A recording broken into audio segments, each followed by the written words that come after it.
I was thinking, maybe it's time to finally get rid of that old brown briefcase.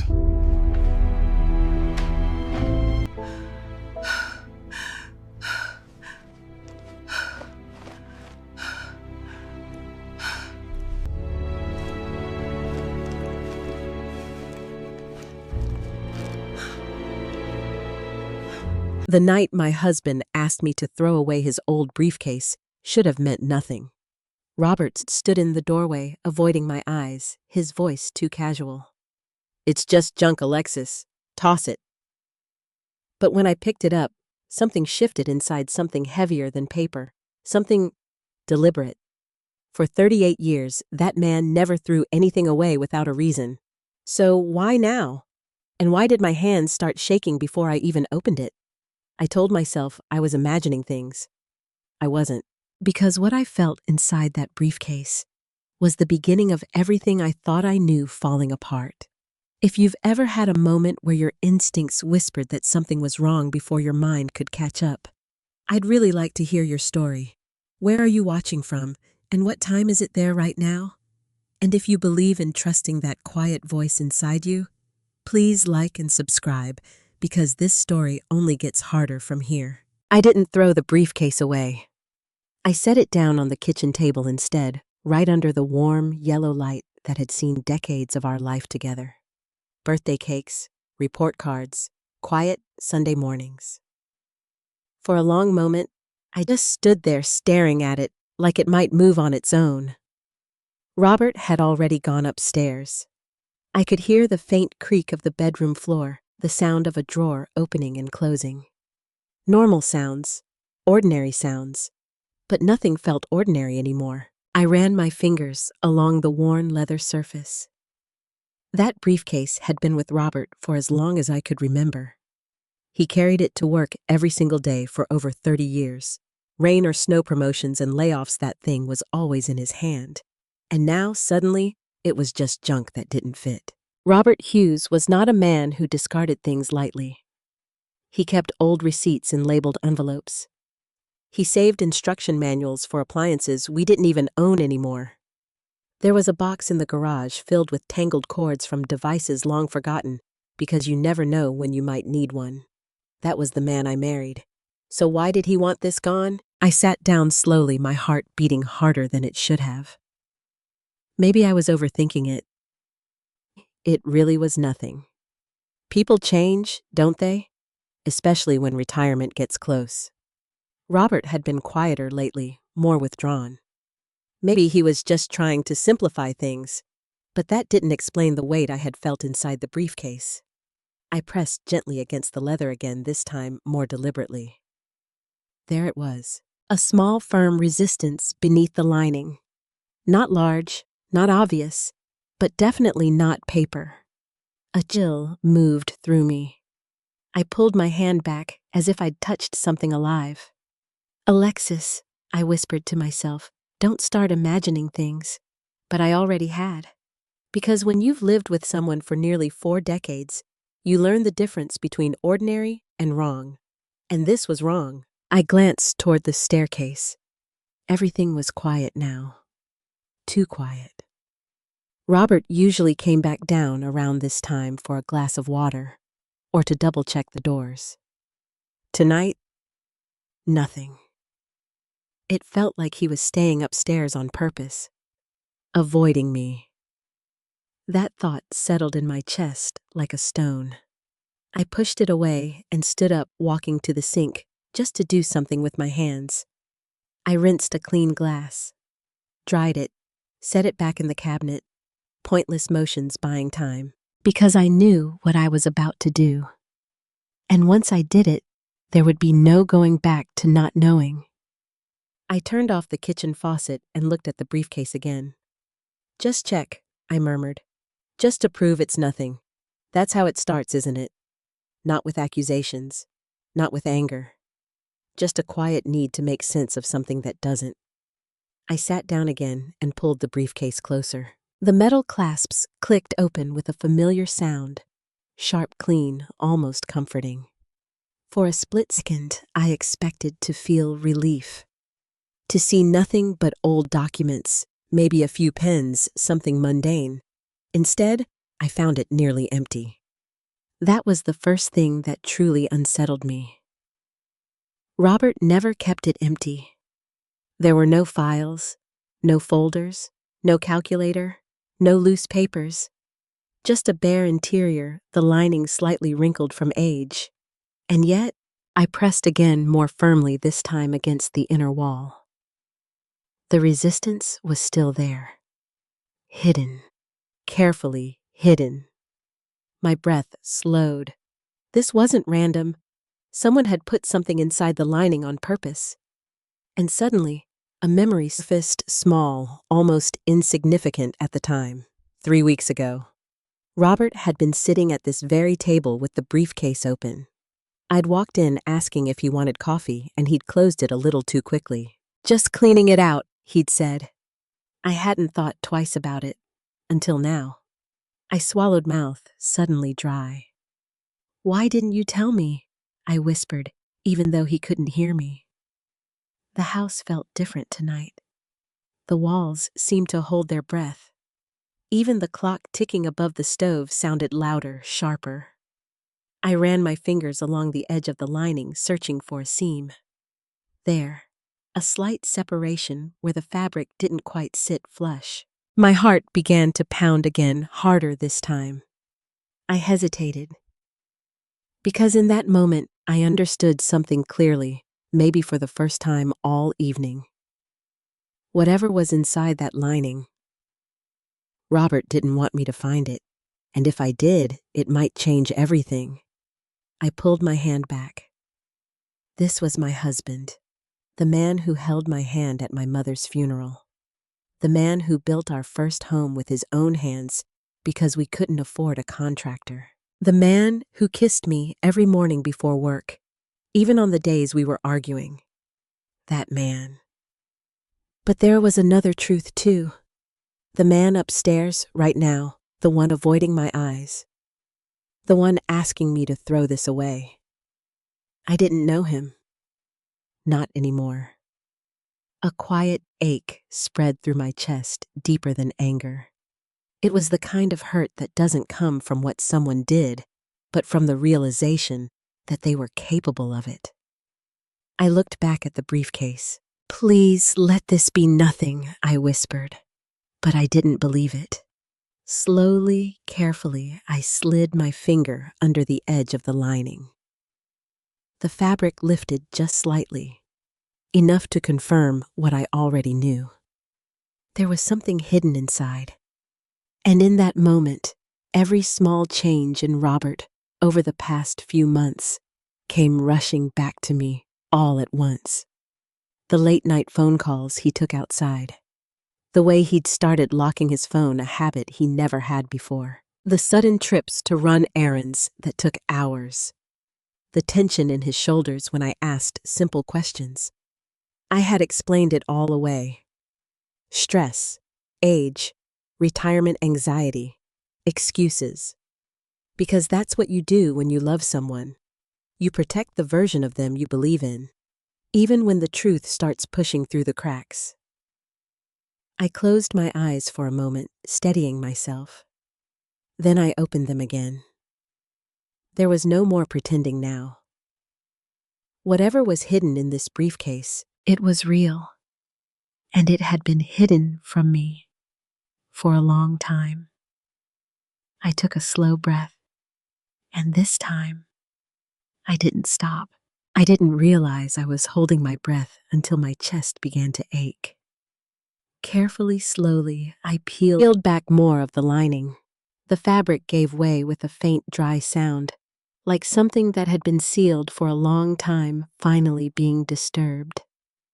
My fingers trembled, not dramatically, not like in the movies, but just enough that I had to pause and steady my hand against the edge of the briefcase. "Just look," I whispered. "Just look," and put it back.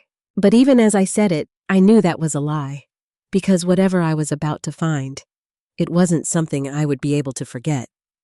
The opening widened enough for me to slide 2 fingers inside. I hesitated again. Then I reached in.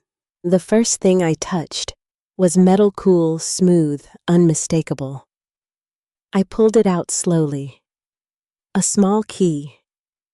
It rested in my palm, heavier than it looked, attached to a simple plastic tag with a number printed in black, 317. I stared at it for a long moment, my mind scrambling to make sense of it. A key to what? It wasn't a house key. Too small. Not a car key either. No electronic chip, no familiar shape. Just a plain old-fashioned metal key. The kind you don't see much anymore. The kind used for things people don't want others to access easily. My throat tightened. Okay, I murmured, trying to keep my voice steady. That could still be nothing, but the unease in my chest only deepened. I reached back into the lining. This time, my fingers brushed against paper. I pulled out a small folded slip, creased neatly in half. For a moment, I just held it there, staring at the faint lines where it had been folded and refolded over time. This felt more personal than the key, more intentional. I unfolded it carefully. Inside, there was only one thing written: an address.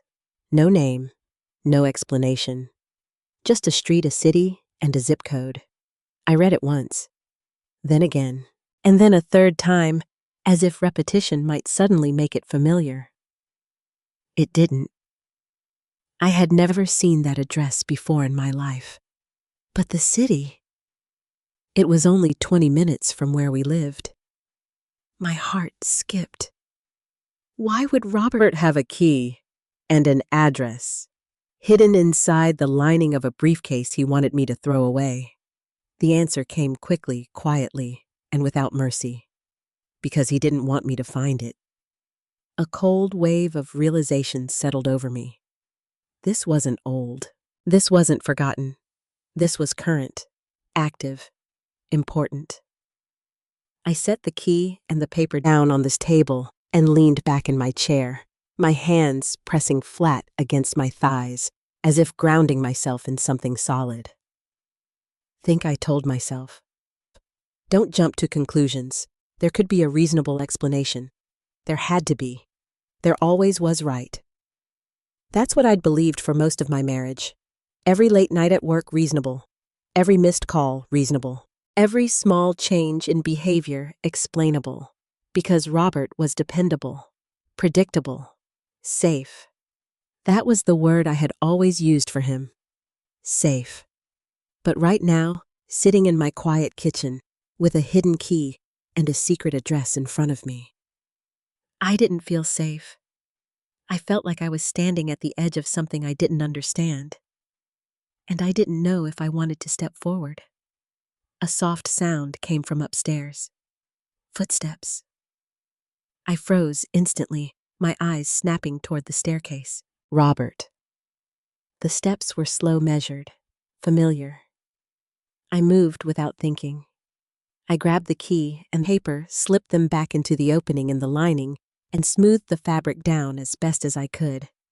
It wasn't perfect, but it would have to do. I closed the briefcase and snapped the clasps shut just as Robert appeared at the bottom of the stairs. Still up, he asked, his voice neutral. I forced a small smile. Couldn't sleep. He nodded, walking past me toward the sink. He didn't look at the briefcase. Not once. That, more than anything, made my stomach twist. He poured himself a glass of water, took a slow sip, then leaned against the counter. For a moment, neither of us spoke. The silence stretched thick and uncomfortable. I watched him carefully. The man I had spent nearly 40 years with. The man whose habits I knew better than my own. Except now, there were pieces of him I didn't recognize. You didn't throw it out yet? He asked suddenly, nodding toward the briefcase. My pulse jumped. Not yet, I said lightly. I figured I'd go through it first. Make sure there's nothing important. There it was, a test. I watched his face closely. For a split second so brief, I might have missed it if I hadn't been looking. Something flickered in his eyes. Tension. Then it was gone. "There's nothing in there," he said quickly. Too quickly. "Just old stuff." "I know," I replied gently. "Still, habits are hard to break." He nodded again, but this time he didn't say anything else. He set his empty glass in the sink and turned to leave. "Alexis," he said, pausing just before the stairs. "Yes, if you're getting rid of it, just do it tomorrow, okay?"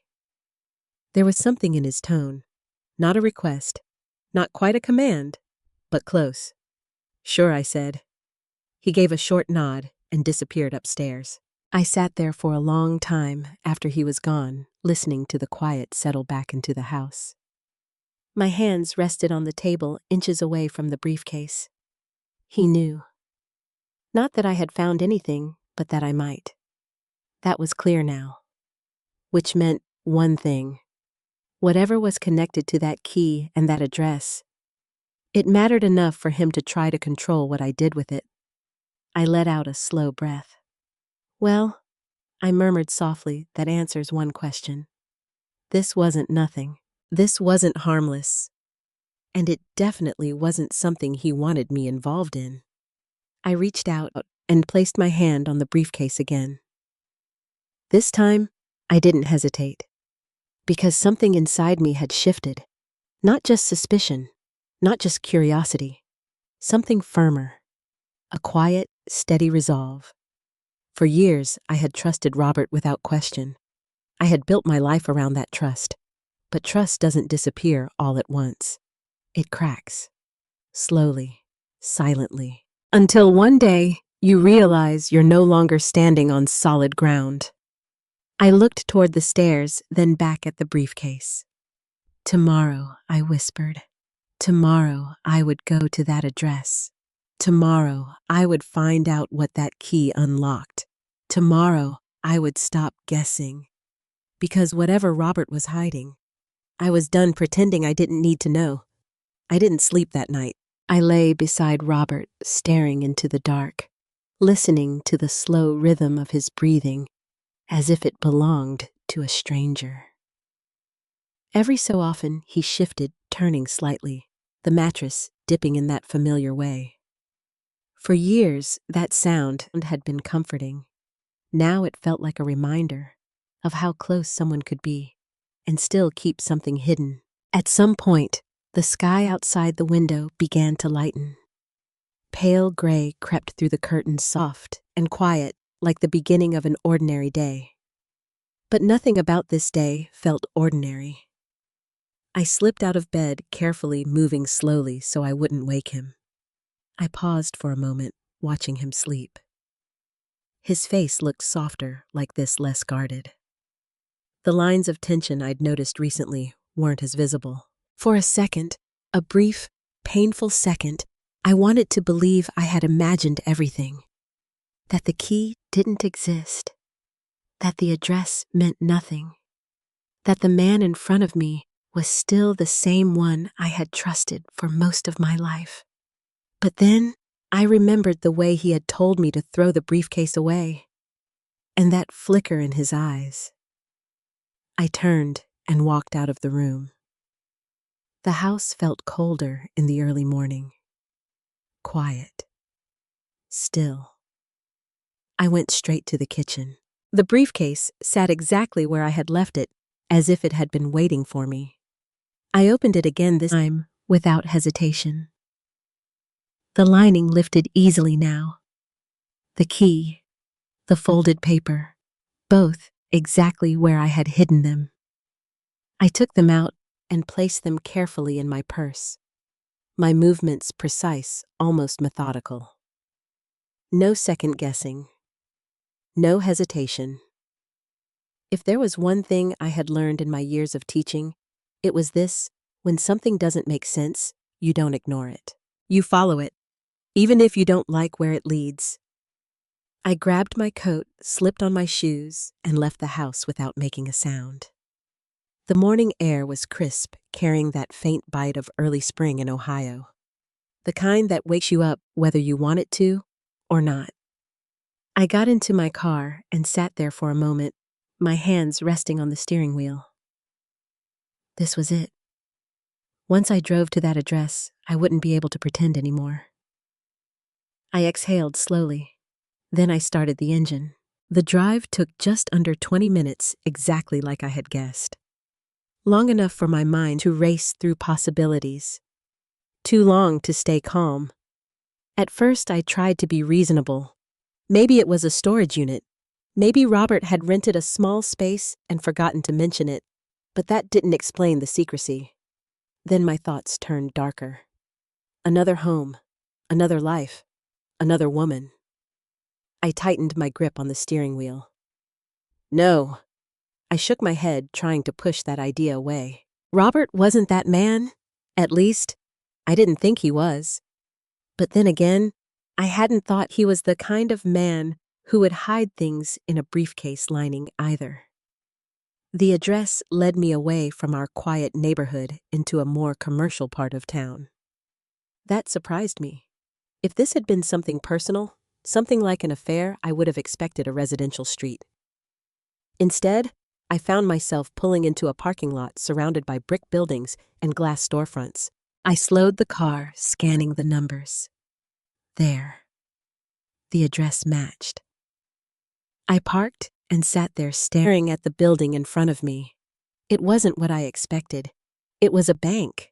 Not a large one. Not one of the big national chains we used. Smaller, more discreet. The kind of place you might drive past 100 times without noticing. A strange feeling settled in my stomach. Relief, mixed with something else. Because this wasn't emotional. It was financial. And somehow that felt worse. I stepped out of the car and walked toward the entrance, my heels clicking softly against the pavement. Each step felt heavier than the last. Inside the bank was quiet. A few customers. A couple of tellers behind the counter. Soft music playing in the background. Normal. Everything looked normal. I approached the front desk, forcing a polite smile. "Good morning," I said. The woman behind the desk returned the smile. "Good morning. How can I help you?" I hesitated for just a second. Then I reached into my purse and pulled out the key. "I believe my husband has a safe deposit box here," I said carefully. "Robert Hughes." The moment his name left my mouth, something changed. It was subtle, but I saw it. The woman's expression shifted, not dramatically, not enough for someone who wasn't paying attention, but just enough. Recognition. And something else. Something like caution. She glanced at the key in my hand, then back at me. "Do you have identification, ma'am?" "Yes," I said, quickly pulling out my driver's license. She took it, looked it over, then typed something into her computer. The silence stretched. I watched her fingers move across the keyboard, my heart beating louder with every passing second. Finally, she looked up. "Mr. Hughes does have a safe deposit box here," she said. My chest tightened. So it was true. All of it. "And I'm his wife."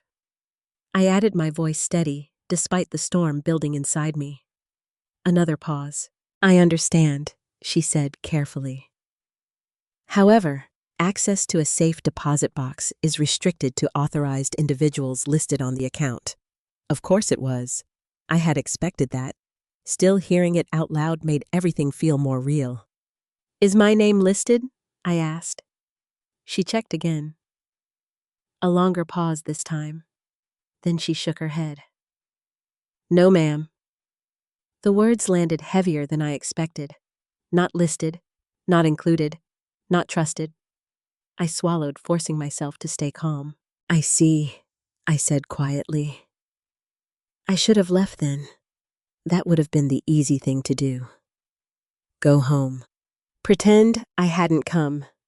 Wait for Robert to tell me the truth." But something about the way the woman had reacted earlier when she first heard his name stayed with me. She knew something, or at least, she suspected something, and I wasn't ready to walk away. Not anymore. Has he been here recently? I asked. Another hesitation. I'm not sure I can disclose that information, she replied. I nodded slowly. Of course, I said. I understand. I turned slightly as if I were about to leave. Then I stopped and turned back. I'm not trying to cause trouble, I said gently. I need to understand something. My husband has been acting differently. And this, I lifted the key slightly. I found this hidden. Her eyes flickered again. That was it. That was the confirmation I needed. She knew. Maybe not everything, but enough. She leaned forward, slightly lowering her voice. Ma'am, I really can't say much, but... She hesitated. Then, you're not the first person to ask about that account. My breath caught. What do you mean? I whispered. She shook her head quickly, as if she had already said too much. I'm sorry. That's all I can say. But it was enough. More than enough. Because in that moment, standing in that quiet bank with a stranger who suddenly seemed nervous around me, I realized something that sent a cold, steady fear through my entire body. Whatever Robert had been doing, it wasn't just secret. It was complicated. And I wasn't the only one who didn't know the full story. I didn't go home right away. I couldn't. I walked out of the bank slowly, the glass doors closing behind me with a soft, almost polite click, as if nothing important had just happened inside. But everything had. The air outside felt different now. Sharper. Colder. Like the world had quietly shifted while I wasn't looking. I stood on the sidewalk for a moment, my purse hanging at my side, my fingers still curled around the strap. You're not the first person to ask about that account. The woman's words replayed in my mind over and over again. Not the first, which meant someone else knew, or suspected, or had been involved. I swallowed hard. That wasn't just secrecy. That was a situation. Something layered. Something complicated. Something Robert had been managing behind my back for a long time.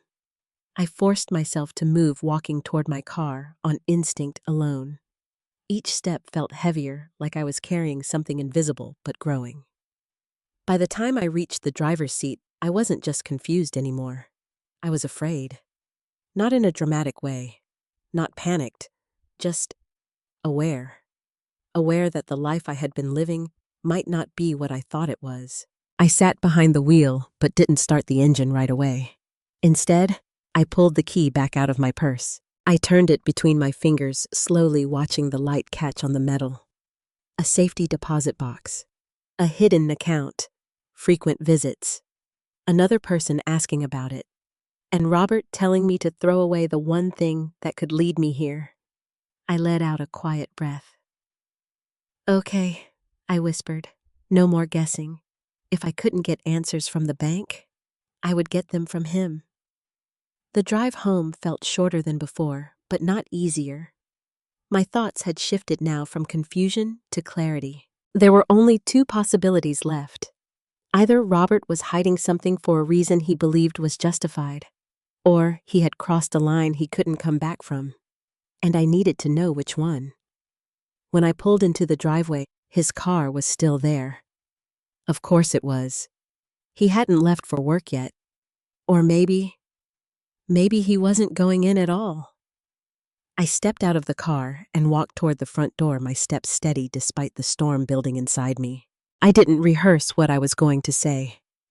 I didn't need to, because this wasn't going to be a polite conversation. This was going to be the moment everything either made sense or fell apart completely. I opened the door and stepped inside. The house was quiet again, but not empty. I could feel him there, in the living room, waiting. I set my purse down slowly, deliberately. Robert, I called out. I'm here, he replied. His voice came from the couch, I walked in and found him sitting exactly where I expected, leaning forward slightly, his elbows resting on his knees, his hands clasped together. He looked up as I entered, and for the first time in years, he didn't smile. That alone told me everything I needed to know. "You went somewhere," he said.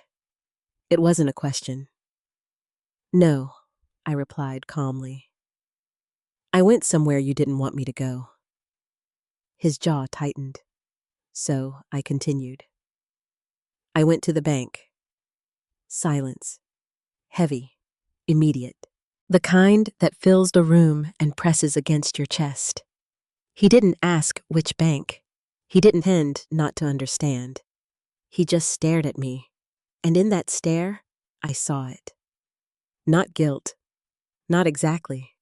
Something closer to resignation. Like he had always known this moment would come. "You weren't supposed to find that," he said quietly. The words landed harder than any denial could have. "Not I can explain. Not you're mistaken. Just, you weren't supposed to find that." I felt something inside me crack.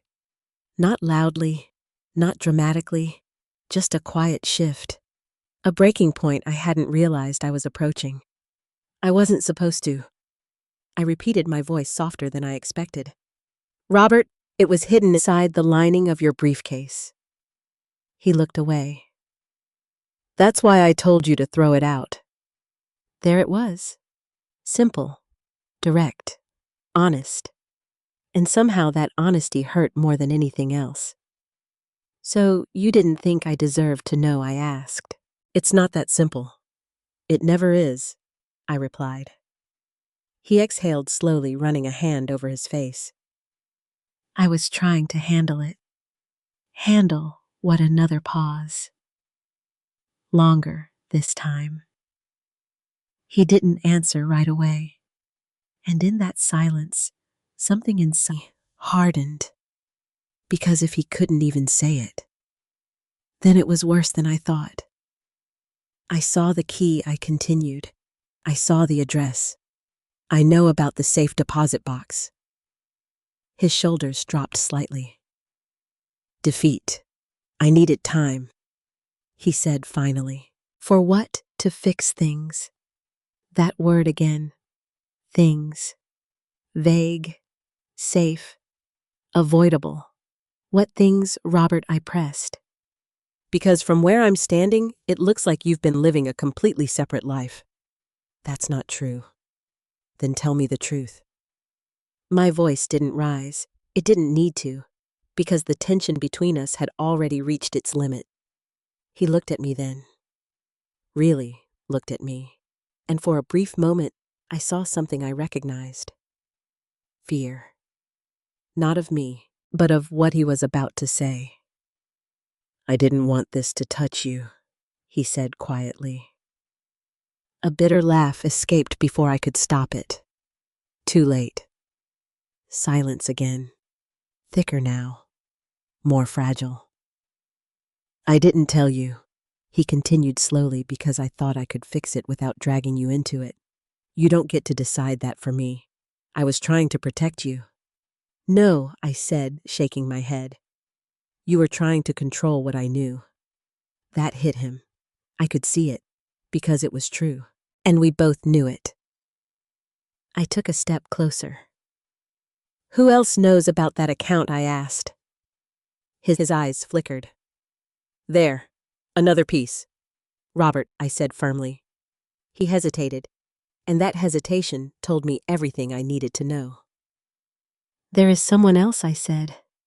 It wasn't a question. "And this time, there is someone else," I said again, more quietly this time. The words didn't echo. They settled. Heavy. Final. Robert didn't argue. He didn't interrupt. He didn't even try to soften it. He just sat there, his hands clasped together, staring at the floor, like it held the answer he didn't want to give me. "How long?" I asked. My voice sounded unfamiliar to my own ears. Calm. Controlled. detached. He exhaled slowly. A long time. That was all. A long time. Not months, not recent. Years. I felt something tighten in my chest. Not a sharp pain. Not yet. Something deeper. A pressure building like a storm that hadn't broken. "Who is she?" I asked. He hesitated, and that hesitation hurt more than the answer. "Her name is Diane," he said finally. Diane. The name landed in my mind with a strange sense of recognition. Not because I knew her, but because I had seen it. Somewhere. "Diane Walker," I asked. His head lifted slightly, his eyes meeting mine. "So I was right." "Yes," he said quietly. A strange calm settled over me then. Not peace, not forgiveness, just clarity. Because the moment a name becomes real, everything changes. "She's the one who's been messaging you," I said. "Calling you, meeting you." He nodded. "Yes. No denial. No excuses. Just agreement." That hurt more than anything else. "Are you in love with her?" I asked. The question slipped out before I could stop it. It wasn't in the plan. But it mattered. More than I wanted to admit. Robert's expression shifted just slightly. Not guilt. Not longing. Something else. "No," he said firmly.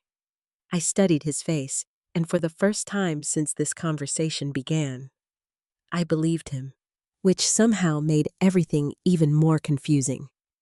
"Then what is this?" I asked, gesturing faintly.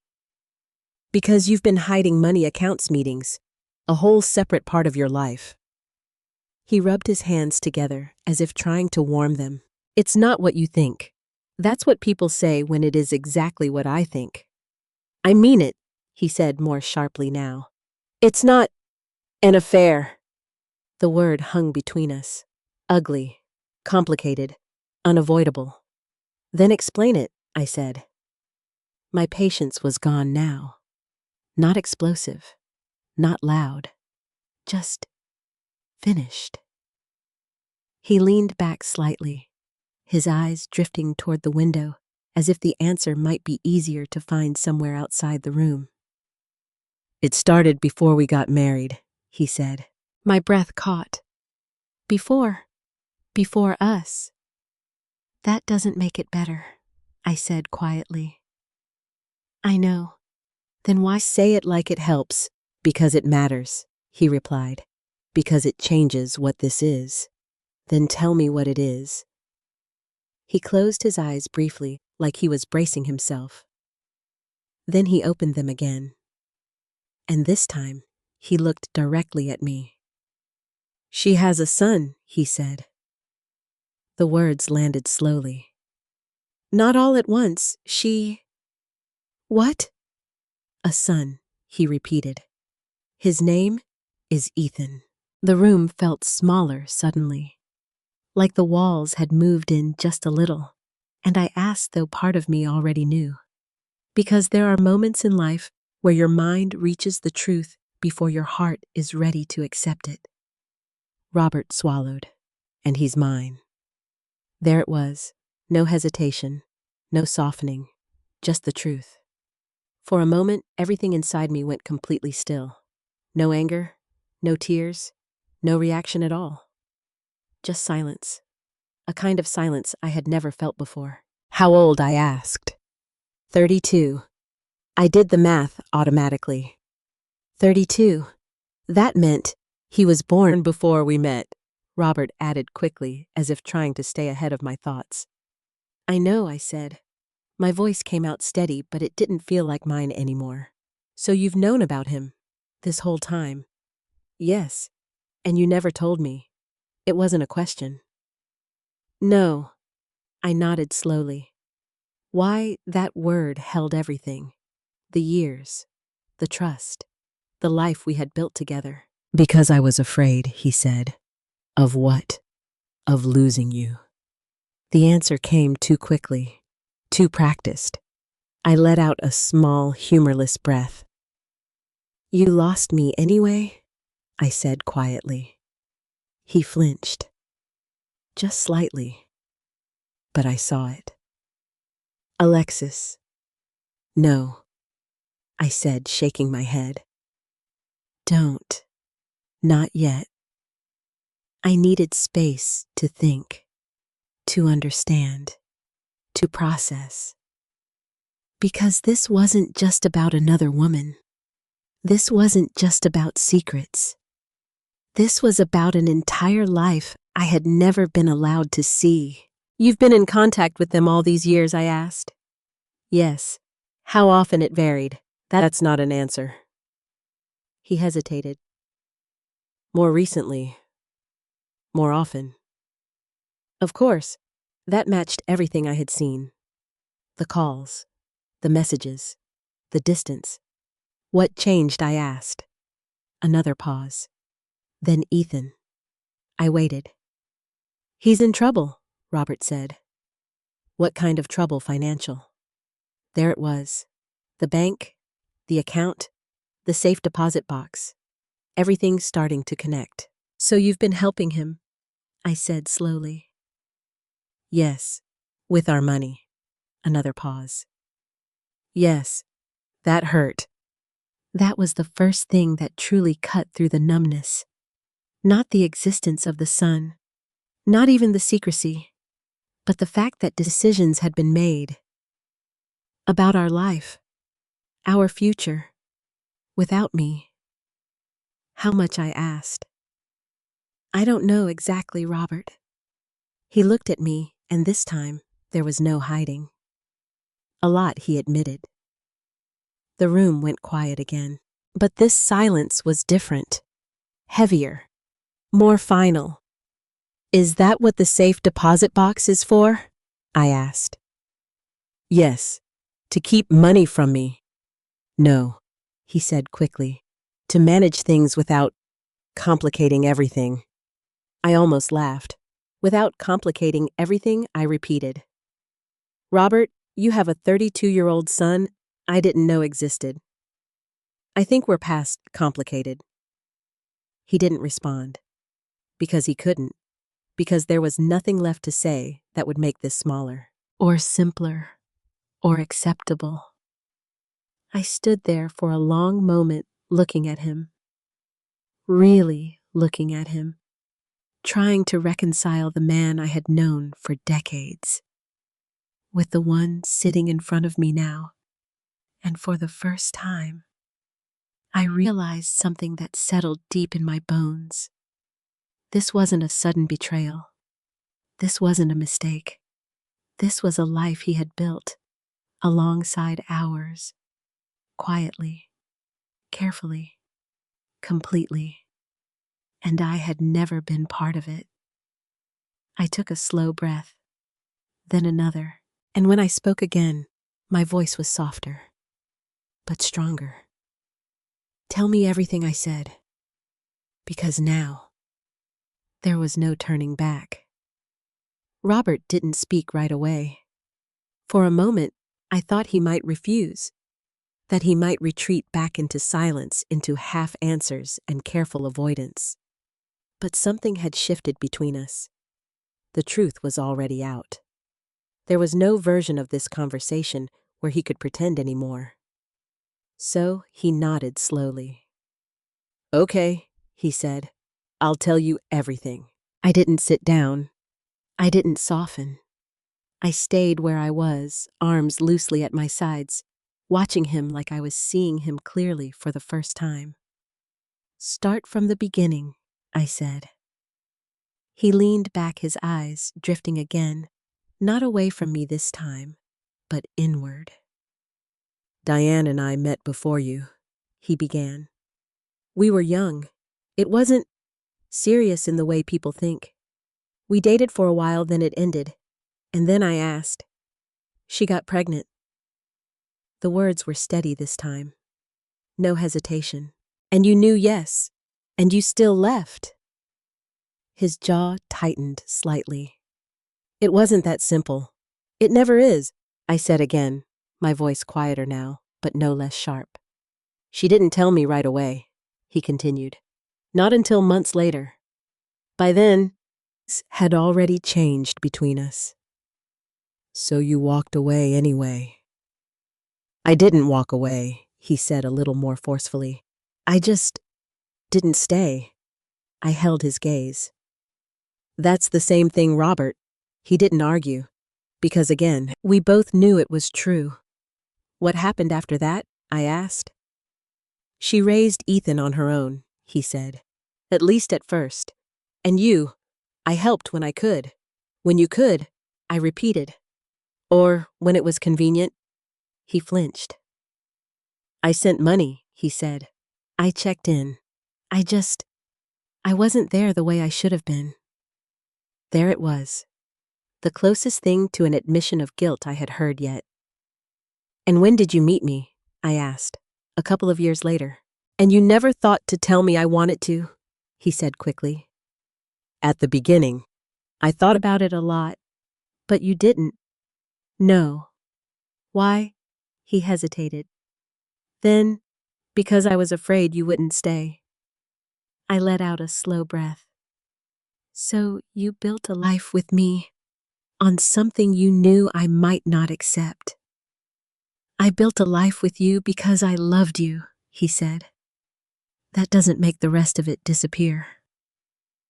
I know. We fell into silence again. But this time, it wasn't as sharp. It was heavier, more reflective. How often did you see them, I asked. Not often at first, he admitted. Maybe once or twice a year. Birthdays sometimes. Holidays if things lined up. And as he got older, it became easier, Robert said. Ethan reached out more. He wanted to know me, and you wanted to know him. Yes. I nodded slowly. That part at least made sense, but it didn't make the secrecy right. And Diane, I asked, what was your relationship with her all this time? He shook his head. We weren't together. Not like that. We were just connected because of Ethan. Just connected, I repeated. Yes. No feelings? No, he said firmly. Not like that. Whatever we had, it ended a long time ago. I studied his face again, and once again I believed him, which made this even harder, because it meant the betrayal wasn't about love.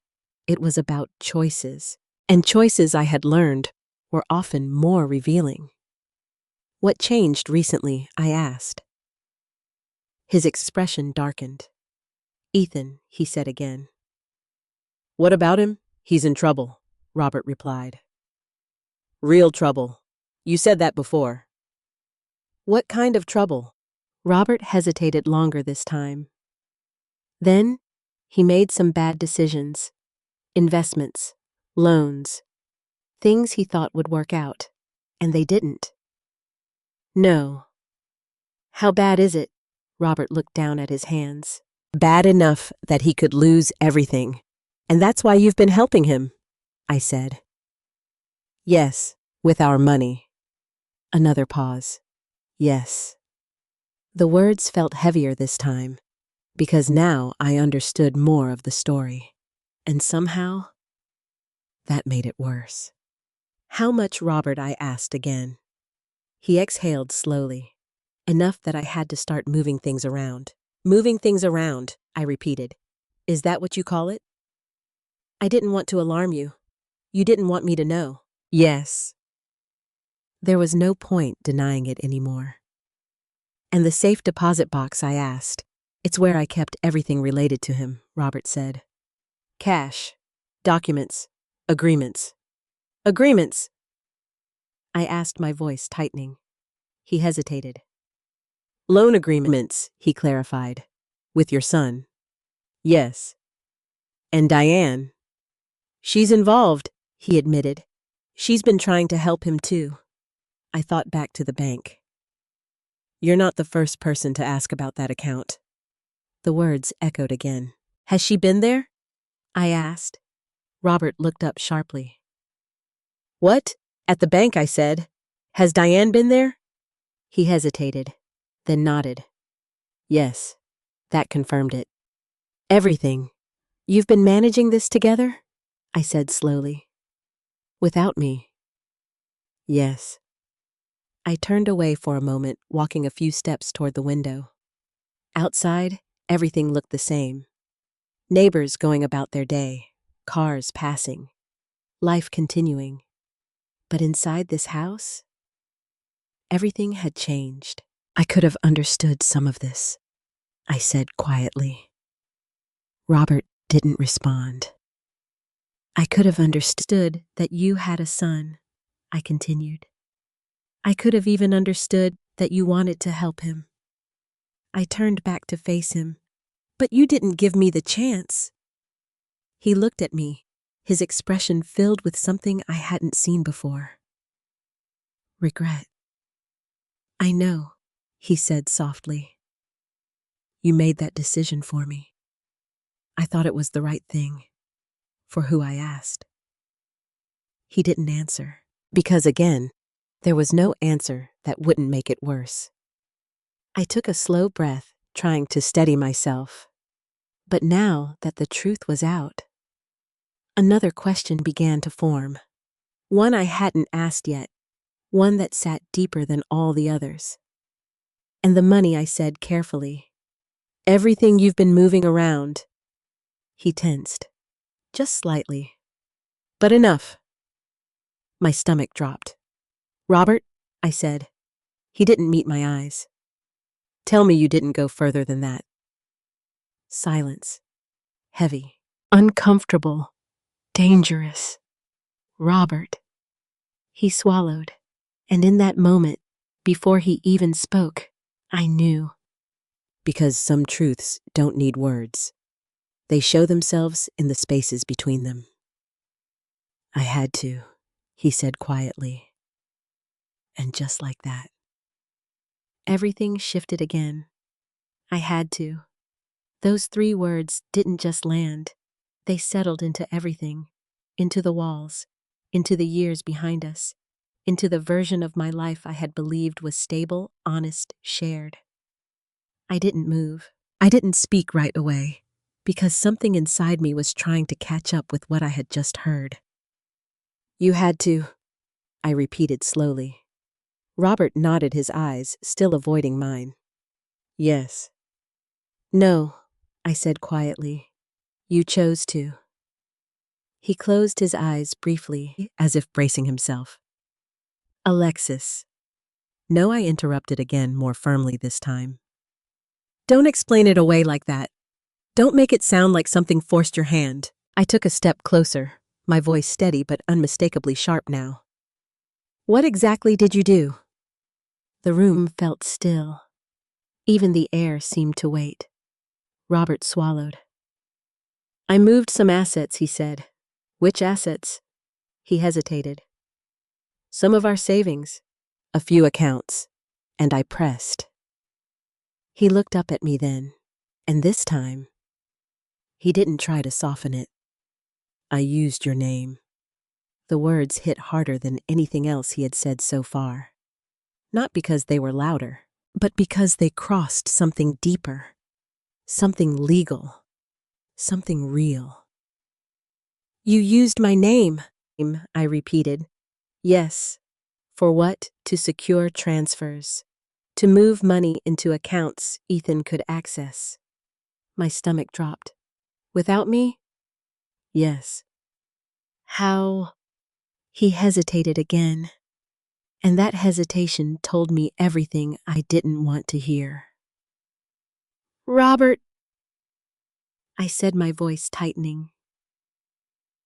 How? He exhaled slowly. I signed for you. The room tilted. Not physically, but enough that I had to steady myself by placing a hand against the back of a chair. You? What I signed your name, he said, quieter now, on some of the documents. A long silence followed. The kind that doesn't just fill space, it erases it. because suddenly, nothing around you feels stable anymore. I never gave you permission to do that, I said. I know. Then why would you think it was okay? I didn't think it was okay, he said quickly. I didn't see another way. I let out a slow breath, shaking my head. There is always another way, I said. You just didn't like the ones that involved telling me the truth. He didn't respond, because again, there was no argument left. How much, I asked? He hesitated. Robert. He looked at me, and for the first time, I saw fear. Not just of the situation, but of me. A significant amount, he admitted. That's not a number. Alexis, a number. He swallowed. Over 200,000. The words hit like a physical force, not because of the amount alone, but because of what it represented. Years. Years of saving, planning, trust. Gone. Moved. Hidden. Rewritten without my knowledge. For him, I said, yes. For a man I didn't even know existed. He's my son, Robert said quietly. And I was your wife, I replied. That landed hard. He looked down again, his shoulders sinking slightly. I know, he said. No, I shook my head. I don't think you do. Because if he did, we wouldn't be standing here, having this conversation. I walked away from him, moving slowly toward the window again. I needed space, not physical space, mental space, because the more I understood, the more everything unraveled. You forged my signature? I said, my voice quieter now, but sharper than ever. Yes. You moved our money without telling me. Yes. You built an entire financial situation with another woman and your son. I paused. And you expected me to just, never find out? I didn't expect it to go this far, he said. I turned back to face him. That's not an answer. I thought I could fix it before you noticed. Fix it, again. That word, as if what he had done was something temporary, reversible, manageable. This isn't something you fix, Robert, I said. This is something you did. He ran his hands through his hair, frustration finally breaking through. I was trying to help him, he said. And I'm trying to understand why you thought destroying our trust was the way to do it. I shot back. He's my responsibility, and what am I asked. That stopped him. Completely. The silence that followed wasn't tense anymore. It was empty, because there was no answer that wouldn't expose everything. I didn't want to lose you, he said finally. And there it was again. That same justification. That same excuse. Wrapped in something that sounded like love, but felt like control. You didn't want to lose me, I repeated slowly. So you lied to me. For years. I didn't lie about everything. No, I said. Just the parts that mattered. He flinched again. And this time, I didn't soften. Because something inside me had changed. Not just anger. Not just hurt. Clarity. The kind that comes when the truth is finally laid out in front of you piece by piece, until there's no room left for illusion. And the documents, I asked, where are they in the safe deposit box? All of them. Yes. And they're in my name, some of them. I nodded slowly. That made sense. Too much sense. Because now I understood something else. Something that hadn't fully formed before. This isn't just about helping him, I said. Robert didn't respond. I stepped closer again. This is about control, I continued. About making decisions without me. About deciding what I get to know and what I don't. That's not. It is. I cut him off. Because you didn't just hide the truth. You rewrote it. He stared at me, And for the first time since this began, he didn't argue, because there was nothing left to defend. I let out a slow breath, then another, and when I spoke again, my voice was different, quieter, but stronger. What else? I asked. His eyes lifted. What? What else have you done that I don't know about? The question hung in the air. Not loud, not aggressive, just inevitable. Because once trust breaks, you don't just question one thing, you question everything. Robert hesitated, and in that hesitation, I felt it again. That shift, that drop, that realization that there was still more, always more. Robert, I said softly. He looked at me, and this time, he didn't look like he was trying to protect me. He looked like he was deciding whether to finally stop hiding. There's more, I said. Not a question, a statement. And slowly, he nodded. There's more. The words didn't come from Robert. They came from me. And yet when he nodded, it felt like something inside me had already known. Not suspected, not feared, known. Because once the truth begins to unfold, it rarely stops where you hope it will. It keeps going, layer after layer, until you either look away or face it completely. I didn't look away. What else? I asked. My voice didn't shake this time. It didn't break. It didn't even rise. Because I wasn't reacting anymore. I was listening, and that was more dangerous. Robert leaned forward, resting his elbows on his knees again, his hands clasped tightly together. For a moment, he just stared at the floor. Then he spoke. The documents in the safe deposit box. He began slowly. Yes, I said. They're not just about money. My chest tightened. Then what are they about?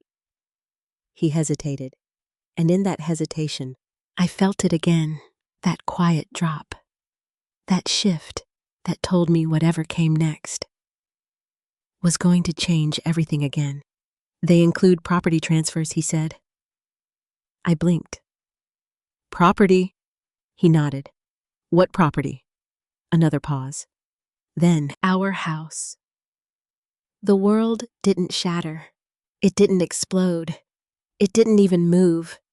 It just stopped for a single suspended moment where nothing made sense anymore. What? I asked quietly. Our house, he repeated. My voice came out softer than I expected. You're going to have to explain that. He swallowed. I started the process of transferring partial ownership. To who? I asked, even though I already knew. To Ethan. The silence that followed was absolute. Not tense, not loud. Just empty. Because there are some truths that don't create noise. They remove it. You tried to give our house to someone I didn't even know existed, I said. I didn't give it away, he said quickly. Not fully, just a portion. As security. As security for what? For the money I was helping him with. I let out a slow breath. That's not how security works, Robert. That's how you lose everything. I wasn't going to let that happen. You already did. That landed harder than anything else, because this time, he didn't argue. Are the papers signed? I asked. He hesitated. Some of them. With my name? Yes. The room felt smaller again, like the walls were closing in just enough to remind me I wasn't standing on stable ground anymore. Did they go through? I asked. Not completely. What does that mean? It means some of the transfers are pending, others were flagged. My eyes narrowed slightly. Flagged? He nodded. The bank questioned a few things. the signatures, the timing. Of course they did. A bitter sense of clarity settled over me. That's why the woman at the bank had reacted the way she did. That's why she said I wasn't the first person to ask. Because something about this had already raised suspicion. "Is that why you wanted me to throw the briefcase away?" I asked. "Yes, because it connects everything. Yes, and if I had just listened to you, you wouldn't be involved." I let out a quiet breath. "No," I said, "I wouldn't be aware." That was the difference. He looked up at me then, and for the first time since this conversation began, he didn't look defensive. He looked tired. "I was trying to fix it before it reached you," he said, "and instead, you made it impossible for me to ignore." He nodded slowly. Because again, there was no argument left. I turned away from him, walking toward the kitchen. Not because I needed distance, but because I needed movement. Because standing still felt like I might break. I rested my hands on the edge of the counter, staring at the familiar space in front of me. The coffee maker, the window above the sink, the small crack in the tile we had always meant to fix. Everything looked the same, but nothing felt the same. "Do you realize what you've done?" I asked quietly. "Yes." "Do you really, I think so?" "No," I said, shaking my head slightly. "I don't think you do." I turned back to face him. "You didn't just lie to me, Robert." He stayed silent. "You didn't just hide something from me. Still nothing. You put my name on documents I never signed. You moved money that belonged to both of us, and now you're telling me you tried to transfer part of our home without my knowledge." Each word came out slower, clearer, heavier. "That's not just a betrayal," I said. "That's something else." He looked at me, his expression tightening. "I know. Do you?" I asked. "Yes." "Then say it." He hesitated, and for a moment I thought he wouldn't, that he would stop here, at the edge of full truth. But then, "It's illegal," he said quietly. The word hung in the air, ugly, final, real, and somehow hearing him say it made everything feel sharper, more defined. Because now this wasn't just emotional. It wasn't just personal. It was something that could have consequences far beyond us. "Do Diane and Ethan know?" I asked. Another hesitation. "Yes." That hit harder than I expected. "They know you used my name, yes. And they were okay with that. They were desperate, so that makes it acceptable, no. But you did it anyway." "Yes." I let out a slow breath. Because now, everything was clear. There were no missing pieces left. No confusion. No uncertainty. Just facts. And those facts painted a picture I couldn't ignore. I walked back into the living room, slowly stopping a few feet in front of him. For a moment, I just looked at him. Really looked at him. And what I saw wasn't the man I had built my life with. Not completely. That man was still there. Somewhere. But layered over him was someone else. Someone who had made decisions without me. Who had crossed lines he couldn't uncross. Who had chosen secrecy over trust. "I need to see everything," I said finally. He looked up. "What?" "The safe deposit box. The documents. All of it." He hesitated. "Alexis, all of it," I repeated. Because there was no other way forward. Not anymore. If I was going to understand the full extent of what had been done, I needed to see it for myself. Not hear it. Not guess. See it. And something in my voice must have told him that this wasn't negotiable. Because after a long pause, He nodded. Okay, he said. And in that moment, I realized something else. This wasn't just the truth coming out. This was the beginning of something else entirely. Because once you see everything, you can't unsee it. We didn't speak much after that. There are moments in life when words stop being useful, not because there's nothing left to say, but because everything that matters has already been said. And now it was time to see. Robert grabbed his coat quietly, his movements slower than usual, like every step carried weight. I picked up my purse without looking at him. We didn't touch. We didn't look at each other. We just moved. The drive back to the bank felt completely different this time.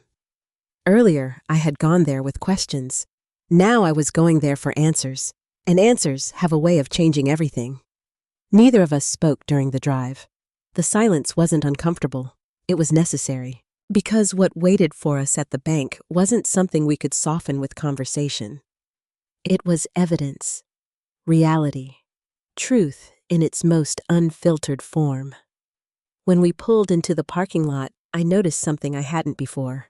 A dark blue sedan parked near the entrance. A woman standing beside it, her posture stiff, her arms crossed tightly over her chest. She looked up as we got out of the car, and even from a distance I knew. That's her, I said quietly. Robert didn't answer. I didn't need to, because the way his body tensed said everything. Diane Walker. She looked older than I expected. Not fragile, not weak, but worn. Like someone who had spent years carrying something heavy and had never quite set it down. Her eyes moved from Robert to me. And in that single glance, something passed between us. Recognition. Not of who I was exactly, but of what I represented. The other life. The one she had never been part of. We stood there for a moment, the three of us connected by something invisible but undeniable. Then she spoke. You brought her, she said. Her voice wasn't angry. It wasn't even surprised. Just resigned. I told you this would happen, she added, looking at Robert. I know, he replied quietly. I stepped forward. I'm Alexis, I said. She nodded once. I know who you are. Of course she did, just like I now knew who she was. The silence stretched again. Different this time, more complicated. Because this wasn't just about betrayal anymore. It was about collision. Two lives intersecting in a way they were never meant to. I didn't know about you, I said. She let out a small breath. I figured, and yet you knew about me. Yes, that didn't feel fair. But fairness had left this situation a long time ago. How long have you known, I asked. Since the beginning, she said. And you were okay with that? Her expression shifted slightly. No, she said. I wasn't okay with any of it. Then why? Because life doesn't always give you clean choices, she interrupted. That stopped me. Because for the first time, I saw something in her that mirrored something in me. Not anger, not rivalry, something closer to exhaustion. We should go inside, Robert said quietly. Neither of us argued. The three of us walked into the bank together, the weight of the moment pressing down on every step. The same woman at the front desk looked up as we entered. Her eyes widened slightly when she saw all three of us, then quickly returned to neutral, professional. Careful, Mr. Hughes, she said. You're here. Yes, he replied. And you'd like access to your safe deposit box? He nodded. Yes. She glanced at me, then at Diane, then back at Robert. Of course, she said. I'll need identification from all present parties. That made me pause. All parties, I asked. She hesitated for just a fraction of a second. Ms. Walker is listed as an authorized contact. She said carefully. Of course she was. I felt something tighten in my chest again. Not surprise, just confirmation. Diane stepped forward, handing over her ID. I did the same. The process was quiet, efficient, routine, which somehow made it worse, because there was nothing routine about what we were about to uncover. The woman led us down a narrow hallway past a secured door that required a keycard, then into a smaller room lined with metal boxes.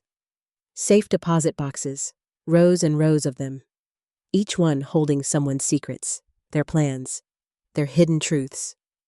Box 317, she said, pulling out a small drawer-like container and placing it on a table. She stepped back. If you need anything, I'll be just outside. Then she left. And just like that, it was just the three of us. The room felt smaller than it should have, quieter, heavier. Robert reached into his pocket and pulled out his key. I watched his hands. They weren't steady. Neither were mine. Diane stood across from me, her expression unreadable. Waiting. Just like I was. The lock clicked. Soft. Final. Robert slid the box open slowly. Inside, stacks of documents. Neatly organized. Carefully arranged. As if order could somehow make what was inside less chaotic. Less wrong. Go ahead, he said quietly. I didn't move right away.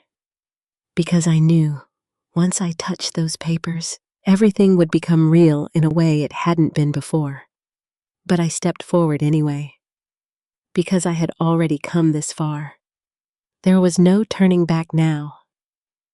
I reached into the box and pulled out the first folder, opened it, and there it was. My name. Signed, clean, confident, convincing. Except it wasn't mine. Not really, because I had never written it. I flipped through more pages. Transfer forms. Authorization documents. Financial statements. All connected, all deliberate, all real. And then I saw something that made my breath catch.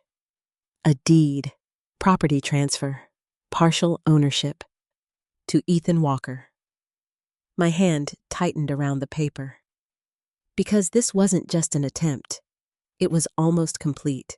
And suddenly, everything became crystal clear. This wasn't just about helping a son.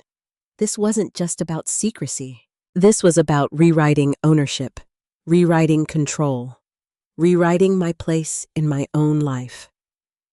I looked up slowly. At Robert. Then at Diane. And for the first time since this began, I didn't feel confused. I didn't feel overwhelmed. I felt something else entirely, something steady, something sharp, something final. Because now I had seen it, all of it. I didn't say anything at first. I just stood there, holding the document in my hands, staring at the signature that looked so much like mine, and yet wasn't. It was clean, confident, practiced, too practiced. The kind of signature that didn't come from hesitation, the kind that came from repetition.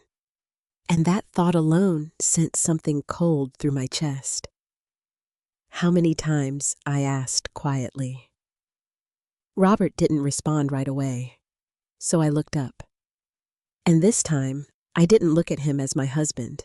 I looked at him as someone who had done something deliberate, repeatedly. How many times have you signed my name? I asked again.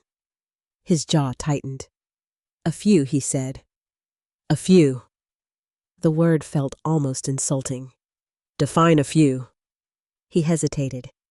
Then enough to move things forward. I let out a slow breath. That wasn't an answer.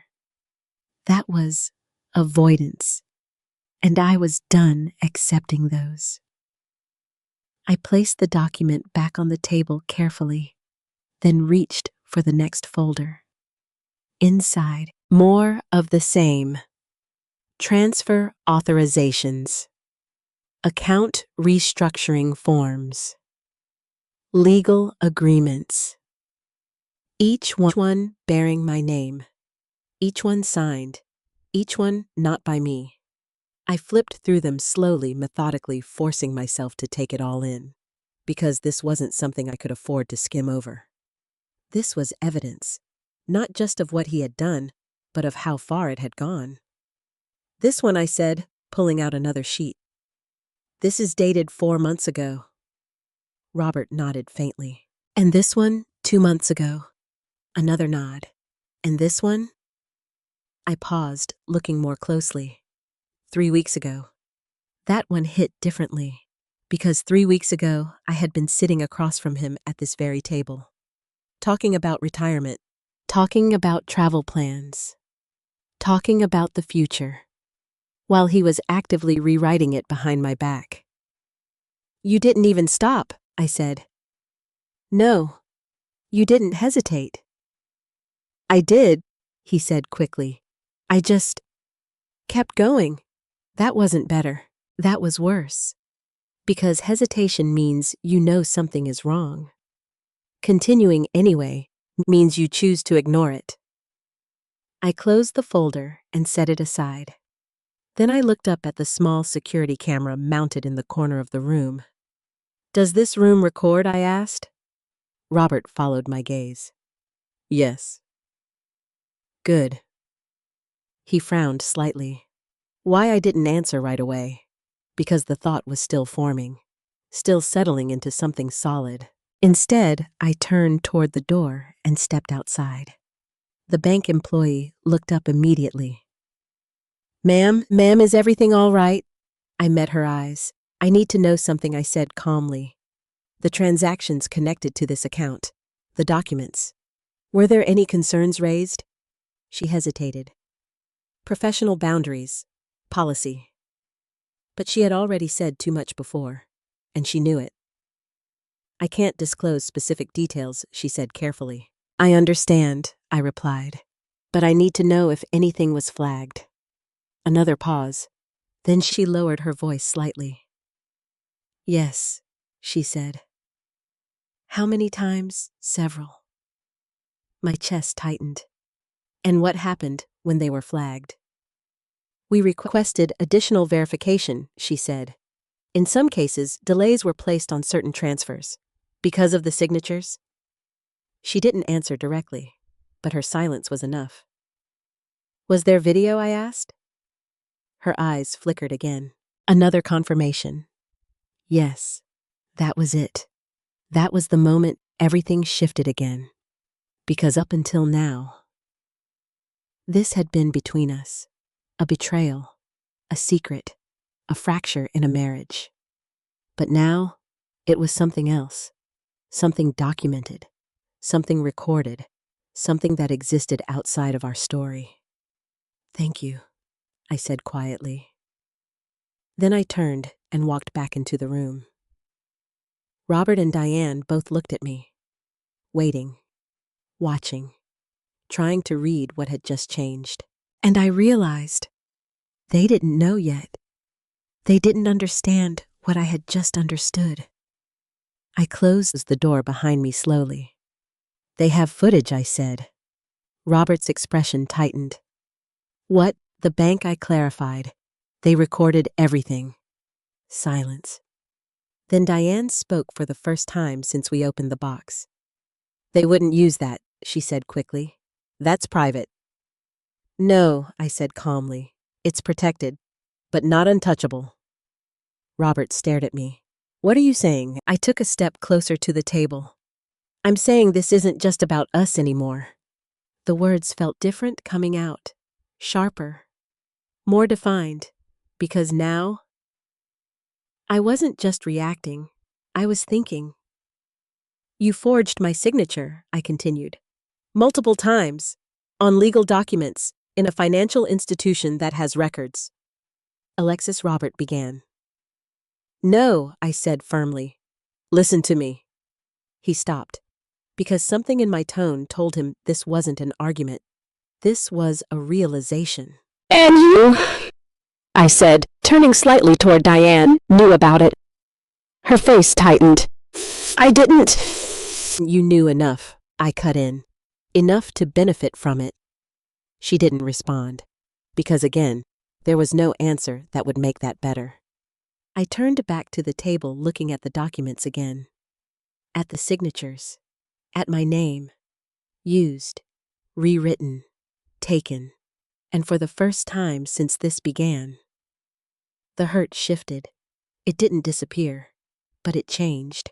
Because beneath it, there was something else now. Something steadier. Something clearer. Control. Not the kind Robert had tried to take, but the kind I was beginning to reclaim. I'm taking copies of all of this, I said. Robert blinked. What, you heard me? You can't just... I can, I said, and I will. The room went quiet again, but this silence was different, because now, it wasn't uncertainty, it wasn't confusion, it was direction. I gathered the documents, carefully organizing them into a neat stack. Each page mattered. Each one told a piece of the story, and together they told all of it. You don't understand, Robert said quietly. This will make things worse. I looked at him, really looked at him, and this time, there was no hesitation in my voice. No, I said. This is what makes things real, because for too long, everything had been hidden, managed, controlled, but not anymore. Now, it was visible, and once something becomes visible, it can't be undone. Make copies, Robert said, his voice low, strained. Alexis, please think about what you're doing. I am, I replied calmly, not looking up from the documents. That's exactly what I'm doing for the first time.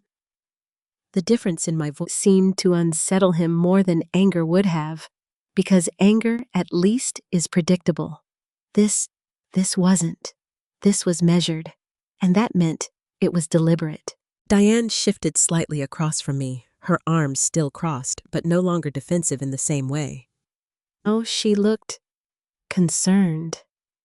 Alexis, she said, her tone softer than before. This doesn't have to turn into something bigger than it already is. I looked up at her, and for a moment, I studied her differently. Not as the woman who had been part of something hidden from me, but as someone who had been navigating her own version of this mess for years. You don't get to decide how big this is, I said quietly. She didn't argue, because she knew I was right. I gathered the papers into a neat stack and slid them back into the box, but not before carefully separating the most critical ones. The property transfer, the account authorizations, the signatures, my signatures, the ones that weren't mine. I'm taking these, I said. Robert stepped forward slightly. You can't just walk out with... Yes, I interrupted, meeting his eyes. I can. There was no anger in my tone, no raised voice, just certainty, and that seemed to stop him more effectively than anything else. You don't understand what this could do, he said. No, I replied. I think I finally do. I turned toward the door. Alexis. I paused, my hand resting lightly on the handle. Then I looked back at him. This isn't about punishment, I said. It's about truth. And with that, I opened the door. The bank employee looked up immediately as I stepped out. Ma'am, I need copies of these, I said, holding the documents out. She hesitated. Are you authorized? My name is on every single one of these, I said calmly. That was enough. She nodded. Of course, right this way. As I followed her down the hallway, I could feel Robert behind me, not physically close, but present, watching, waiting, hoping. The copier hummed softly as the first page slid through. I stood there watching each document duplicate itself, page after page, Proof after proof, and with each copy, something inside me settled. Not peace, not yet, but direction. Because now, this wasn't just something I had discovered. It was something I could act on. You know, the woman said quietly as she worked, we were told to be extra careful with this account. I looked at her. Because of the signatures, she didn't answer directly. But she didn't need to. It didn't feel right, she added softly. I nodded. No, I said. It didn't. When she finished, she handed me the copies neatly clipped together. I thanked her, then turned back toward the room. Robert and Diane were still inside, standing in the same positions, as if they hadn't moved at all, as if they had been frozen in place while I stepped into something else, something clearer. I walked in slowly, and this time I didn't feel overwhelmed. I didn't feel uncertain. I felt grounded. I'm going to speak to a lawyer, I said. The words landed instantly. Robert's face changed. Alexis, he said, shaking my head. Listen. He stopped, because something in my tone told him this wasn't negotiable. I need to understand exactly what's been done. I continued. Legally, financially, completely. I can explain it to you, he said. You already did, I replied, and it wasn't enough. Silence. Then Diane spoke. You don't have to do this, she said. I turned to her. Yes, I said. I do. Her expression tightened. This will affect Ethan, she added. That made me pause. Just for a moment, because for the first time since hearing his name, I thought about him differently. Not as an abstract part of Robert's secret, but as a person. A man, 32 years old, in trouble. Desperate enough to accept money that wasn't his. Desperate enough to ignore where it came from. That's not my responsibility, I said quietly. It wasn't cruel. It wasn't harsh. It was simply true. Diane looked like she wanted to argue, but she didn't, because she knew there was no argument that could change that. I didn't create this situation, I added, but I'm the one who has to live with what's been done to me. Robert stepped forward again. What do you want me to do? He asked. The question was simple, but it carried everything. I looked at him. Really looked at him. And for the first time since this began, I didn't see just the man who had hurt me. I saw the man who had made choices, repeatedly, deliberately, and now he was standing in the consequences of those choices. I want you to stop, I said. Stop what everything. He frowned slightly. What does that mean? It means no more transfers, I said. No more signatures. No more decisions made without me. I already stopped, he said. Good, I replied. Then it won't be difficult to prove. That landed, because now this wasn't just about words. It was about actions, evidence, reality. And until I understand exactly where I stand in all of this, I continued, I'm not making any decisions about us. The word us hung between us. Fragile, uncertain, unresolved. Robert nodded slowly. I understand. And for once, I believed him. Not because I trusted him, but because he didn't have another choice. I turned toward the door again, the copies held firmly in my hand. This time, neither of them stopped me. Neither of them spoke. Because there was nothing left to say in this moment. As I stepped out of the bank and into the afternoon light, I felt something I hadn't felt since this began. Not relief, not yet, but clarity. The kind that doesn't come from answers, but from knowing what to do next. Because for too long, everything had been hidden. controlled, decided without me. But now, that was over, and whatever came next would be on my terms. The drive home felt quieter than anything I had ever experienced. Not because there was no sound, but because everything inside me had gone still. The copies rested on the passenger seat beside me, neatly clipped together, as if they were just ordinary paperwork. But they weren't. They were proof. Proof that something fundamental in my life had been altered without my consent. Proof that the man I had trusted had made decisions that didn't just affect me emotionally, but legally, financially, permanently. And now, I had them. Not the whole story yet, but enough to act. When I pulled into the driveway, Robert's car wasn't behind me. He had stayed, at the bank, with Diane. That didn't surprise me. In a strange way, it made things easier, because I needed space, not from him physically, but from everything that came with him. I stepped inside the house slowly. The same house, the one I had just seen on paper.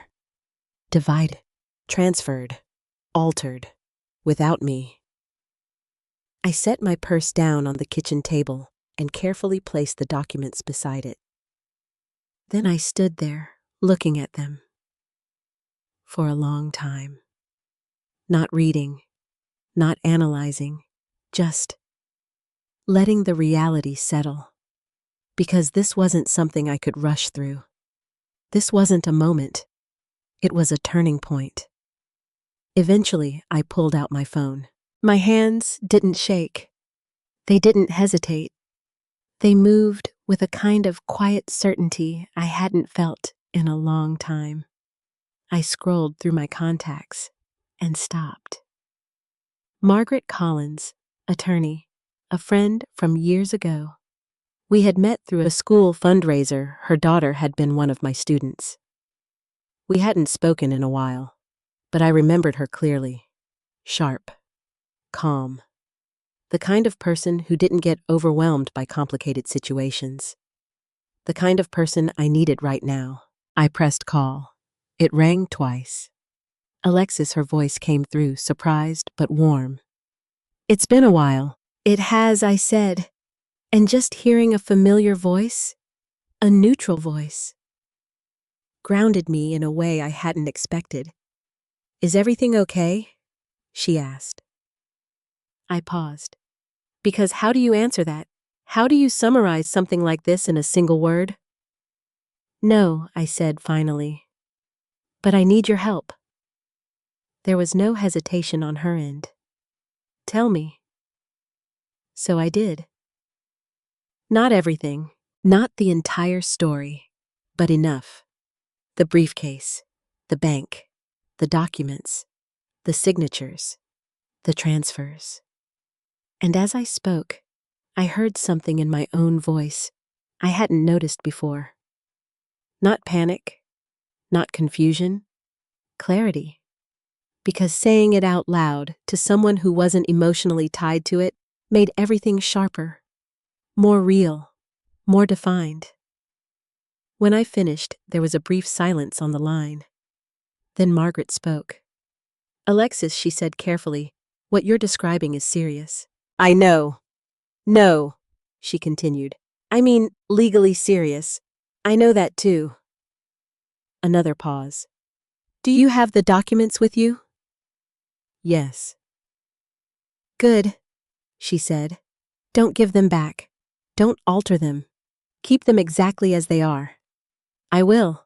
And don't sign anything, she added. I won't. Has he admitted to signing your name? Yes. That seemed to shift something in her tone. Out loud, yes. Was anyone else present? Yes. Who? I hesitated. Then, the woman. Diane. And she's connected to the account. Yes. All right, Margaret said. That helps. I leaned against the counter, my free hand resting on the cool surface. What do I do? I asked, because for all the clarity I had gained, this part still felt uncertain. "You come see me," she said. "Today if possible. Bring everything. I can be there in an hour." "Good," she replied. "We'll go through it step by step." I nodded, even though she couldn't see me. "Thank you, Alexis," she said gently. "You're doing the right thing." Those words stayed with me after the call ended, because they weren't emotional. They weren't comforting in the usual sense. They were grounding. A confirmation that this wasn't just a reaction. This was a decision. I gathered the documents again, placing them carefully into a folder this time. Organized, protected, like they mattered, because they did. Then I grabbed my coat again, but before I left, I stopped and looked around the house. Really looked. The photographs on the wall, the furniture we had chosen together, the small details that made this place ours. And for a moment, a wave of something hit me. Not anger, not even sadness, grief, for what I thought this place represented. For the life I thought I had. For the version of trust that no longer existed. I closed my eyes briefly, then opened them again. Because I wasn't standing in that version of my life anymore. I was standing in this one, the real one. And in this version, I had choices. I walked out the door without looking back. The drive to Margaret's office was different from the one to the bank. Not easier, but clearer, because I wasn't going there to discover something. I was going there to do something. When I arrived, she was already waiting. Her office was exactly as I remembered, clean, organized, quiet. She greeted me with a firm but gentle expression. No pity, no unnecessary sympathy, just presence. "Let's take a look," she said. I handed her the folder, and as she began to go through the documents, I watched her face carefully. Because this time, I needed to see how someone else saw it. Without emotion, without history, without attachment.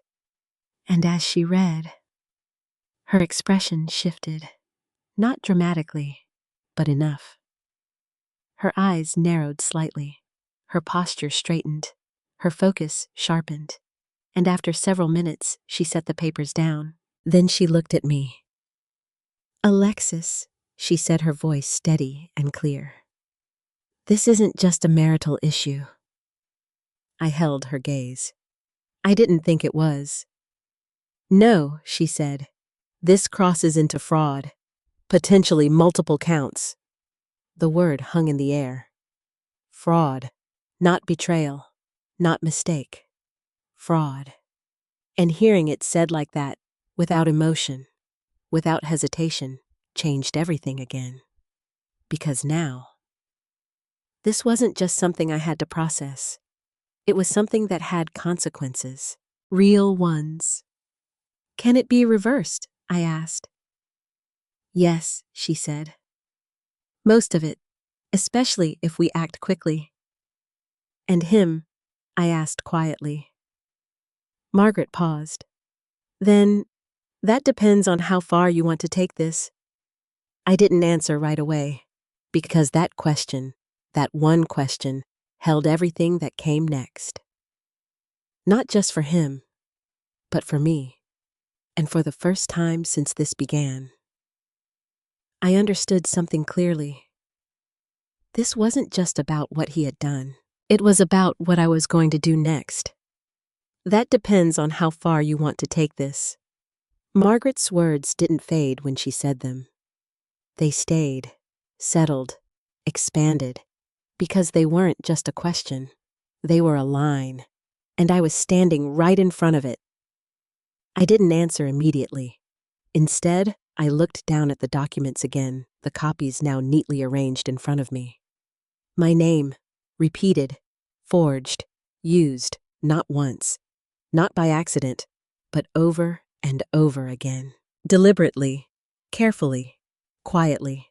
"How far could it go?" I asked. Margaret didn't hesitate. If you pursue it fully, she said, there could be criminal charges. The word landed again. Charges. Real consequences. Not just apologies. Not just explanations. Something that could follow him, define him, change everything permanently. And the property, I asked. We can stop the transfer, she replied. Reverse anything that hasn't finalized. Contest anything that has. And the money recoverable, she said. At least partially. Possibly fully depending on timing and how it was moved. I nodded slowly. Everything she said made sense. It was clear, structured, logical, exactly what I needed. And yet, there was something inside me that wasn't ready to move forward just yet. Not because I didn't know what to do, but because I needed to understand why I was doing it. I want to protect what's mine, I said, finally. Margaret met my eyes. Then we start there. That felt right. Not revenge, not punishment, protection. I don't want to destroy him, I added quietly. Margaret leaned back slightly in her chair. You don't have to decide that today, she said. But I will have to decide it eventually. Yes. The honesty in that answer didn't scare me. It grounded me, because it meant I wasn't being rushed. I wasn't being pushed. I was being given space to choose. And for the first time since this began, that choice belonged to me. I want to secure everything first, I said. The house, the accounts, anything connected to my name. Good, Margaret replied. That's the right order. She began outlining steps. Clear, precise, practical. We'll file an immediate notice to freeze any pending transfers, she said. That stops anything else from moving. I nodded. Then we notify the bank formally, she continued. Once they have documentation, they're obligated to flag the account under investigation, which means your husband won't be able to access or move anything without scrutiny. I let that settle, because that wasn't just a legal move. It was a shift in control. From him to me. And after that, I asked. We review everything she said, line by line, transaction by transaction, and we build a clear picture. A picture. Not assumptions, not guesses, facts. And once again, I felt that quiet sense of clarity return. Because this wasn't chaos anymore. It was a process. Okay, I said. Margaret nodded. I'll start the paperwork. She turned to her computer, her fingers moving quickly across the keyboard. Efficient, focused, certain. And as I sat there watching her work, I realized something. This was the moment everything truly changed. Not when I found the key, not when I opened the briefcase, not even when I saw the documents. But now. Because now, I wasn't reacting anymore. I was acting. When Margaret finished the initial filings, she printed out several documents and slid them across the desk. Review these, she said, then sign. I picked up the pen, and for a moment I hesitated. Not because I didn't understand what I was signing, but because of what it represented. For weeks, months, years, my name had been used without me, rewritten, copied, taken, and now I was writing it myself. For the first time in this entire situation, with intention, with awareness, with control. I signed, slowly, clearly, deliberately, and when I finished, I felt something shift inside me. Not relief, not yet, but something close, something steadier, stronger, like I had taken back something that had been slipping away without me realizing it. Good, Margaret said. We'll move quickly from here. I nodded. Then I gathered my things and stood up. Thank you, I said. You're welcome, she replied. And Alexis? I paused. You're handling this better than most people would. I gave a small, quiet smile. I don't feel like I am. That's because you're still in it, she said. But you are. I let that sit with me as I walked out of her office. The air outside felt different now. Not lighter, but clearer, defined, as if everything had edges again. I got into my car and sat there for a moment, not thinking, not planning, just breathing. Because for the first time since this began, I didn't feel lost. I knew what came next, and that mattered. When I pulled into the driveway again, Robert's car was there. He was home, waiting. Of course he was. I stepped inside slowly. He was in the living room, exactly where I had left him earlier. But he didn't look the same. He looked smaller. Not physically, but in presence. Like something had already begun to weigh on him. "Did you go?" he asked. "Yes." "What did they say?" I set my purse down and turned to face him. They said exactly what I expected them to say. "And what's that?" "That what you did has consequences." He swallowed. "I know that." "No," I said quietly. "I don't think you did." "Not until now." He didn't argue, because now he could feel it too. The shift, the change, the reality. "I've started the process," I continued. "For what? To protect everything that has my name on it." His shoulders dropped slightly. "That means the accounts, the property, the transfers." He nodded slowly. "Okay." That was it. No resistance, no argument, just acceptance. And that told me something else. He knew. He knew this wasn't something he could talk his way out of. I took a step closer. "This isn't about revenge," I said. "I know. It's about boundaries. I understand. And from this point forward," I paused, not because I didn't know what to say, but because I wanted him to hear it clearly. "You don't make decisions that involve me without me." He nodded again. "Yes. And you don't touch anything with my name on it." "Yes." The simplicity of his answers didn't comfort me, but they didn't need to, because this wasn't about comfort anymore. It was about clarity. And as I stood there looking at him, I realized something. This wasn't the end. Not yet. But it was the turning point. Because from here on, everything that happened next would be chosen. Not hidden, not forced, chosen. The house felt different that night.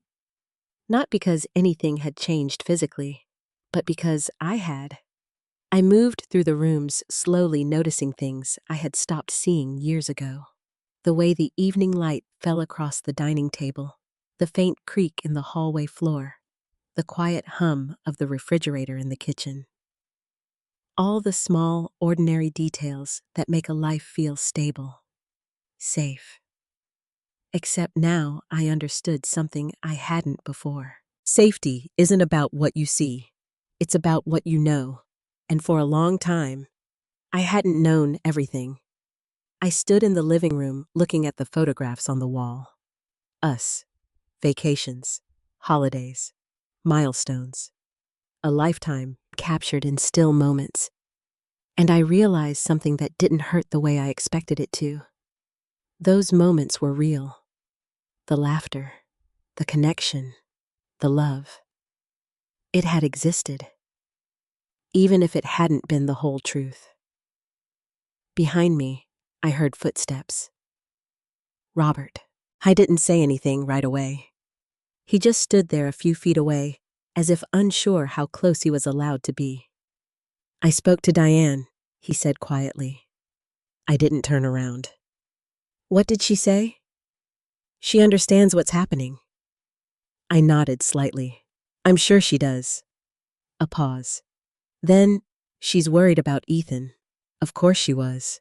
And for the first time, hearing his name didn't bring the same sharp reaction it had before. It still mattered, but differently. He's an adult, I said. He made choices too. Yes. Silence again. Then I'm sorry. I closed my eyes briefly, not because I didn't hear him, but because I needed a moment to decide what that meant. Because apologies are complicated. They can be sincere, they can be necessary, but they don't erase what came before them. I turned to face him. I believe that you are, I said. His expression shifted slightly. Relief. Just a little, but that doesn't fix anything. The relief faded. I know, and it doesn't undo what you did. I know, and it doesn't mean things go back to the way they were. This time, he didn't answer immediately. Because this was the part that mattered most.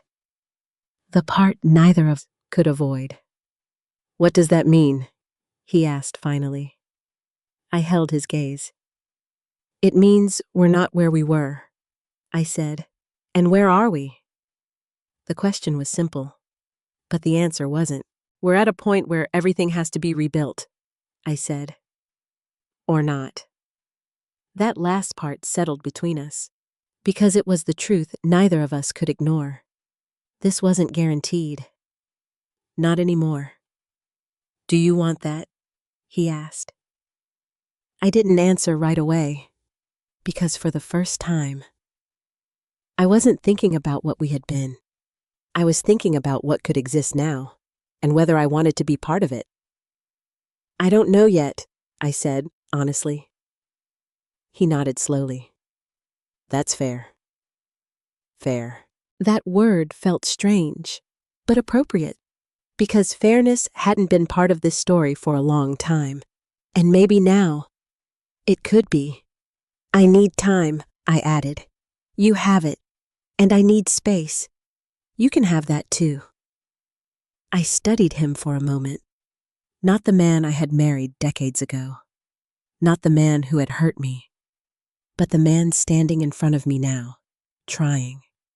Not perfectly, not completely, but genuinely. And I realized something. This wasn't about deciding everything tonight. It was about deciding what I would allow next. I'm staying here, I said. He blinked slightly. I wasn't asking you to leave. I know, I replied, but I'm telling you that I'm not the one who moves. He nodded. I understand, and things will change. Yes, you don't get access to anything with my name on it. I won't. And there will be boundaries. Okay. Each answer came quickly, without resistance, because he knew there was no other option. And Robert, I said. He looked up. This doesn't get fixed with words. I know. It gets fixed with actions. I know. I held his gaze for a moment longer. Then I nodded slightly. Because that was enough. For now. Later that evening, I sat alone at the kitchen table. The same place where everything had started. The same light above me. The same quiet around me. But I wasn't the same person sitting there. The documents were still in my bag. The process had already begun. The truth had already come out. And for the first time since I picked up that briefcase, I felt something I hadn't expected. Not peace, not fully, but something close to it. Because I wasn't in the dark anymore. I wasn't guessing. I wasn't ignoring my instincts. I was facing reality and choosing what to do with it. I picked up a pen and wrote my name on a blank piece of paper. Slowly, carefully, deliberately, just to feel it, to remind myself that it belonged to me, that it always had, that it always would, no matter who had tried to use it without me. And as I looked at it clear, steady, Mine, I understood something that settled deep inside me. The briefcase hadn't just revealed a secret, it had revealed the truth. Not just about Robert, but about me, about what I would accept, what I wouldn't, and what I was capable of when everything shifted. Because sometimes, the moment you think your life is falling apart is actually the moment it starts becoming yours again. There's a quiet kind of betrayal that doesn't arrive with shouting or obvious lies. It comes slowly through omissions, through decisions made without you, through truths that are carefully hidden rather than openly denied. And that kind of betrayal is often the hardest to face, because it doesn't just break trust, it reshapes reality. What this story reminds us is simple but powerful. Trust is not just about love. It's about transparency. It's about respect. It's about being included in the life that is supposed to belong to both of you.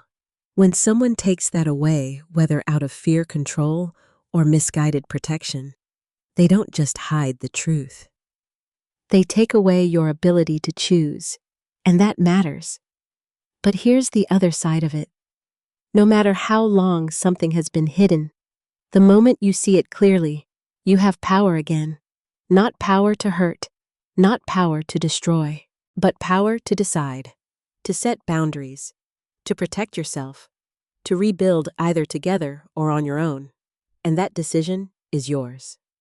If you've ever had a moment where you discovered something that changed how you see someone you trusted, I'd really like to hear your story. Where are you watching from? What time is it there right now? And if this story meant something to you, if it reminded you to trust your instincts and stand your ground, don't forget to like, subscribe, and share your thoughts below. Because sometimes, the hardest truths are the ones that help us find ourselves again. Nawantat Kichban.